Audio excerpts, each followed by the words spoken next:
إياك نعبد وإياك نستعين. میرے پاکستانیوں، اس وقت میرے گھر کے ارد گرد جو انٹرنیٹ ہے وہ کاٹ دیا گیا ہے، تو میں یہ اب امید رکھتا ہوں کہ آپ کے پاس یہ جو آج میں آپ سے بات چیت کرنا چاہتا ہوں کہ آپ تک پہنچ جائے۔ مقصد اس کا صرف یہ ہے کہ آج کل میڈیا مکمل طور پہ کنٹرول کر لیا گیا، اور ایک ہی جو ہمارے پاس راستہ ہے سوشل میڈیا، اس کو کنٹرول کرنے کے لیے میرے گھر سارا انٹرنیٹ کاٹ دیا تاکہ میں کسی بھی طرح آپ تک اپنا پیغام نہ پہنچا سکوں۔ تو میں کوشش کروں گا کہ آپ تک میری بات چیت پہنچ جائے۔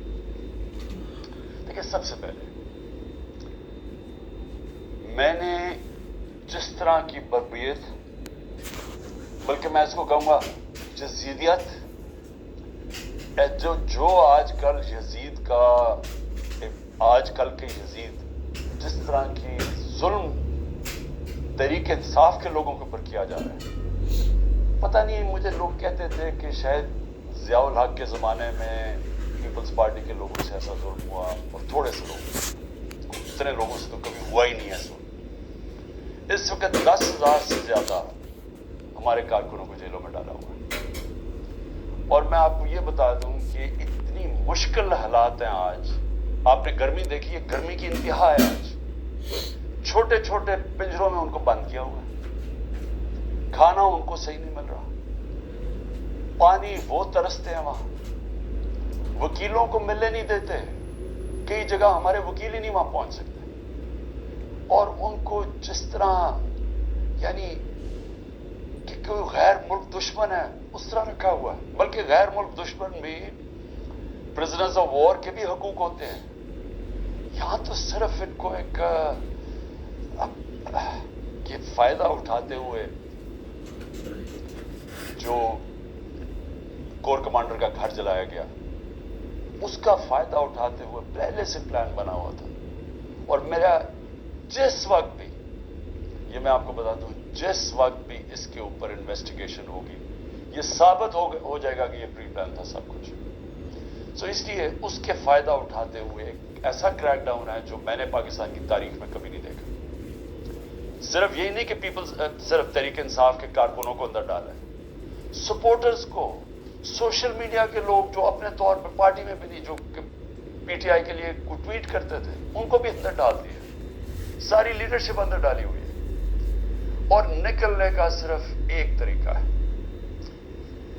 کہ وہ جادو کے لفظ کہہ دو، وہ جس طرح ہوتا تھا نا، کھل جا سم سم، آپ جادو کا لفظ کہہ دیں کہ جی میں تحریک انصاف میں نہیں ہوں، تو آپ رہا ہو سکتے ہیں۔ یعنی یہ مذاق ہو رہا ہے ہمارے ملک کے ساتھ۔ کسی بھی دور کے اندر میں نے یہ نہیں دیکھا کہ صرف اور صرف آپ کے اوپر، اگر آپ نہیں کہتے کہ میں تحریک انصاف میں ہوں، تو آپ کے اوپر ظلم ہوں گے، تشدد ہوگا، آپ کو اس جگہ اس طرح کی گرمی کے اندر آپ کو دڑبوں میں بند کر دیں گے۔ لیکن جب آپ یہ کہیں گے کہ میں تحریک انصاف چھوڑ رہا ہوں، تو سب کچھ ٹھیک ہو جائے گا، آپ کے سارے گناہ معاف ہو جائیں گے۔ اور پھر مجھے جو حیرت ہے آج کہ کوئی ہیومن رائٹس کی آوازیں نہیں نکل رہی۔ وہ جو لوگ شور مچاتے تھے آزادی صحافت کی اور بڑا ظلم کر رہے عمران خان، یعنی اب کدھر گئی ہے آزادی صحافت؟ سارا میڈیا دبایا ہوا ہے، پروپیگنڈا چل رہا ہے، ون سائیڈڈ چیزیں جا رہی ہیں۔ ہمارے لوگ اب جاتے ہوئے ڈرتے ہیں میڈیا کے اوپر، پکڑ کے جیل میں ڈال دیں گے، ون سائیڈڈ چیزیں چل رہی ہیں۔ لوگ اب اتنا خوف اور ہراساں بھرا، اور میں نے خود کہا ہوا ہے اپنے لوگوں کو کہ چپ جاؤ، میں خود کہہ رہا ہوں اپنے کارکنوں کو، اپنے آفس بیررز کو، اپنے عہدیداروں کو، کوئی ضرورت نہیں ہے آپ کو سامنے آنے کی، اپنے گھروں میں نہ رہو، چھپ جاؤ، کیونکہ یہ جو اندھیری رات ہے، یہ جو رات میں سب سے زیادہ اندھیرا ہے، یہ زیادہ دیر نہیں چلتا، اور اللہ قرآن میں کہتا ہے کہ اس کو جو سب سے زیادہ چیز پسند ہے مشکل وقت میں صبر کرنا، صبر کریں۔ مجھے پوری طرح احساس ہے کہ آپ کے اوپر کیا گزر رہی ہے، لیکن جو مجھے افسوس ہے کہ ہمارے کوئی بھی ہیومن رائٹس کے جو لوگ ہیں، وہ ڈر ڈر کے خود ایک آدھ بیان آ جاتا ہے، اور پھر میں صحافیوں کو کہوں گا، میں سمجھتا تھا کہ ہمارے بڑے پرو ڈیموکریسی ہیں، چلے جی میرے بڑے خلاف ہوں گے لیکن ڈیموکریسی کے لیے تو ساتھ ہے. تو وہ یہ تماشا ہے، یہ کیسے دیکھ رہے ہیں؟ کیا ان کا کوئی ضمیر نہیں جاگ رہا؟ کیا جب انہوں نے شیرین مزاری سے جو ہوا اور جو اس نے پھر آخر میں جا کے پارٹی چھوڑی، کیا ان کو کوئی دل میں آواز نہیں کوئی آئی کہ یہ اس سے بڑا ظلم کیا ہو سکتا ہے ایک معاشرے پہ؟ کوئی آپ کو یہ لگا نہیں؟ جو عورتوں کی تنظیم ہے، جو عورتوں کے حقوق کے اوپر بات کرتی ہے، کہ ایک ایسی عورت جو بیوہ، والدہ اس کی بیوہ، بیٹی ایک جو اس کا دھیان رکھ رہی، جو بلڈ پریشر کی مریض، اس سے جو انہوں نے کیا ہے اس گرمی کے اندر، کبھی ایک جیل میں لے کے جائیں، اس کے بعد ادھر سے نکال کے دوسرے جیل میں لے جائیں، ادھر عدالت اس کو ضمانت دے، کوئی اور کیس میں پکڑ کے لے جائے، گجرات لے گئے اس گرمی کے اندر. تو بلڈ پریشر کی شیرین، ہمیں پتہ ہے اس کی صحت نے یہ اجازت ہی نہیں دینا. میں نے تو شکر کیا کہ اس نے اس ظلم سے اپنے آپ کو بچانے کے لیے اس نے پارٹی سے ریزائن کیا. لیکن کس کو نقصان ہوا؟ پاکستان کی پالیٹکس کو نقصان ہوا. شیرین ہماری ٹاپ پارلیمنٹیرین تھی. میری کیبنٹ کے اندر وہ منسٹر تھی جو جس طرح وہ پڑھ لکھ کے ایک ایشو کے اوپر آتی تھی، کوئی اور کیبنٹ منسٹر، ایک ہماری ڈاکٹر ثانیہ تھی، کہ اتنی محنت کر کے کبھی کیبنٹ میٹنگ میں نہیں آئی جو شیرین آتی تھی. اس کے علاوہ سارے اس کے دشمن بھی جانتے ہیں کہ وہ ایک محب وطن پاکستانی، وہ کبھی بھی اینٹی پاکستان کا نہیں سوچ سکتی تھی. شیرین مزاری جان دے لیکن وہ ایک پاکستان کے ہر کاز کے لیے کھڑی ہوتی تھی. سو لوگ اس کو الٹرا نیشنلسٹ کہتے تھے. کئی دفعہ وہ ناراض ہو جاتے تھے کہ وہ بڑی سخت باتیں کرتی تھی، لیکن وہ نظریاتی عورت تھی. تو اس سے نقصان تحریک انصاف کو تو چلے ہوا، لیکن پاکستان کی سیاست کو، جمہوریت کو نقصان پہنچا. اور عورتوں کو، بڑی کم عورتوں کے اندر اس طرح کی صلاحیت ہے پاکستانی پالیٹکس میں جو شیرین میں تھی.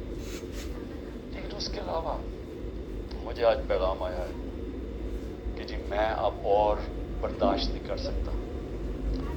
انہوں نے میرے گھر پہ لوگ بھیجے، گھر کے اندر گھس گئے لوگ. انہوں نے آ کے رات کو بیوی، میرا 13 سال کا بچہ وہاں اندر گھس گئے، میری بزنسز کے اوپر، میرے رشتہ داروں کے اوپر پریشر ڈال دیا. لیکن کہتا آخر میں انہوں نے کہا میں تمہارے 13 سال کے بیٹے کو اٹھا کے لے جائے گیا. تو میں جی اور پریشر برداشت نہیں کر سکتا، وہ بھی چھوڑ گیا. تو یہ اس وقت کا حالات ہے کہ کسی نہ کسی طرح پی ٹی آئی کو چھوڑیں گے، سب کچھ گناہ معاف ہو جائے. میں اس وقت مجھے حیرت ہو رہی ہے، اور مجھے کئی لوگوں کے اوپر خود پتا ہے کہ ان کے اوپر کتنا پریشر تھا، کیونکہ مجھے بتاتے رہے کہ یہ کر رہے ہیں، اب یہ وہ کر رہے ہیں، میری بزنس بند کر دی. اوکاڑا کے اندر اس کے گھر، کسی کا گھر بن رہا تھا وہ گرا دیا، بلڈوز کر دیا. کسی کی دکانیں تھی وہ گرا دی جا کے. تو میں پھر سے، کیا یہ ہمارے وہ لوگ جو کہ بڑے جمہوریت کے سپاہی تھے اور وہ ہیومن رائٹس آرگنائزیشن، کیا ان کو یہ نظر نہیں آ رہا کہ یہ نہیں ہے کہ یہ صرف تحریک انصاف کو نقصان پہنچ رہا ہے، یہ ہماری جمہوریت ختم کی جا رہی ہے. یہ وہ دور آ رہا ہے کہ اس کے اندر جمہوریت ختم ہو جائے گی، کیونکہ اس میں صرف یہی نہیں ہو رہا. ایک جو بنیادی چیز ہوتی ہے جمہوریت میں، فنڈامنٹل رائٹس، بنیادی حقوق کی حفاظت کی جاتی ہے جمہوریت میں. مغرب کے اندر، یورپ میں، انگلینڈ میں لوگ کیوں جاتے ہیں؟ اپنے ٹیکس دیں، قانون نہ توڑیں، آزاد ہوتے ہیں. کوئی ان کے بنیادی حقوق کے خلاف نہیں جا سکتا، وہ عدالت ان کی حفاظت کرتی ہے. وہ تو بنیادی حقوق ہی ختم ہو گئے، فنڈامنٹل رائٹس کا معنی ہی ختم ہو گیا یہاں. یعنی جو میڈیا سے انہوں نے کیا، عمران ریاض سے کیا کیا؟ عمران ریاض سب سے زیادہ اس کی یوٹیوب کے اوپر ویورشپ، اس کو ابھی تک عدالت نے بار بار کہا کہ ہمارے سامنے اس کو پیش کرو. کیوں نہیں پیش کر رہے؟ مجھے خوف ہے کہ اس کے اوپر تشدد اتنا کیا ہوگا کہ وہ عدالت میں لاتے ہوئے اسے ڈر رہے ہیں. یہ ارشد شریف کے بعد یہ دوسرا ہے. کہ ارشد شریف سے جو انہوں نے کیا تو کدھر ہے ہماری صحافی کمیونٹی؟ کہ چلے ٹھیک ہے آج تو چلے ہمارے پر برا وقت ہے، یہ تو آپ کے اوپر بھی آئے گا۔ اگر ایک دفعہ فنڈامنٹل رائٹس ختم ہو جاتے ہیں ایک معاشرے میں، تو معاشرے میں تو جنگل کا قانون ہے۔ آپ نے طاقتور کی بات نہ مانی، آپ سے بھی یہ ہوگا۔ آپ نے طاقتور کی غلامی کر لی، سب کچھ ٹھیک ہو جائے گا، آپ کو معاف بھی کر دیا جائے گا، بلکہ آپ غلط کام بھی کریں تو آپ کو معاف کر دیا جائے گا۔ آپ مجرم ہو قوم کے، آپ منی لانڈرر ہو، آپ کے لنڈن میں اربوں روپے کی پراپرٹیز ہو جو آپ بتا ہی نہیں سکتے کہ کدھر سے ہے، آپ کو معاف کر دیا جائے گا کیونکہ آپ طاقتور کے ساتھ کھڑے ہیں۔ لیکن کمزور کو بچانے والا کوئی نہیں ہوگا، کیونکہ جب فنڈامنٹل رائٹس ختم ہوتے ہیں جو ہو گئے ہیں پاکستان میں، اور مجھے یہ ابھی تک پتا ہے 25 لوگ شہید ہوئے، 69 لوگوں کو گولیاں ماری گئی۔ کون سی جمہوریت ہے جدھر اس کے اوپر انویسٹیگیشن نہیں ہوتی؟ کیوں نہیں اب تک انویسٹیگیشن ہوئی ان لوگوں کے اوپر؟ وہ کون لوگ تھے؟ وہ پاکستانی تھے، ان کے حقوق ہیں، ان کے ماں باپ ہیں، کئیوں کے بیچارے بچے تھے جو وہ ایک روزی کمانے والا تھا، ان کو سیدھی گولیاں ماری گئی۔ کوئی انویسٹیگیشن ہوگی؟ کیونکہ اگر آپ یہ انویسٹیگیشن آج نہیں کریں گے، یہ آگے ہوگا، ہو سکتا ہے کہ آگے آپ ان گولیوں کو نشانہ بن جائیں۔ کیونکہ جب آپ یہ ہونے دیں گے ایک معاشرے کے اندر کہ پرامن احتجاج کے اوپر گولیاں چلا دیں اور بہانہ ماریں وہ کور کمانڈر کے گھر کا، اور اس سے سارا کچھ ہی اجازت مل جائے، لائسنس ٹو کل مل جائے، جو مرضی آپ کریں، تو یہ آپ کی بھی باری آ جائے گی۔ اس لیے آج ہمیں فوری طور پہ انویسٹیگیشن کرنی چاہیے ان لوگوں کی جو صرف یہی نہیں کہ جو 25 لوگ شہید ہوئے ہیں سیدھی گولیوں سے، وہ لوگ جو کہ ہاسپٹل میں پڑے ہوئے ہیں۔ 2 کی مجھے پتا چلا ہے، کیونکہ ہمیں پتہ ہی نہیں اب چلتا کچھ، کیونکہ سارے کارکن تو یا چھپ گئے ہیں یا جیلوں میں ڈال دیے ہیں، تو آہستہ آہستہ خبریں آتی ہیں کہ 2 کارکنوں کی ٹانگیں کٹ گئی ہیں، کیونکہ گولیاں ماری ان کی ٹانگوں کے اوپر، ان کی ٹانگیں کٹ گئی، تو ان کی زندگیاں گئی۔ تو کون پوچھے گا ان کو؟ اور یا پھر آپ یہ فیصلہ کریں گے کہ اس ملک کے اندر پرامن احتجاج کی اب سے اجازت نہیں ہے، آپ یہ کہہ دیں گے کہ آپ نے جو مائٹ از رائٹ، جو جنگل کا قانون ہے، جو طاقتور فیصلہ کرے گا آپ کو اس کے سامنے سجدے کرنے پڑیں گے۔ یعنی طاقت کی غلامی قبول کرنے کے لیے جو تیار ہے پھر وہی بچے گا اس ملک میں۔ اور میں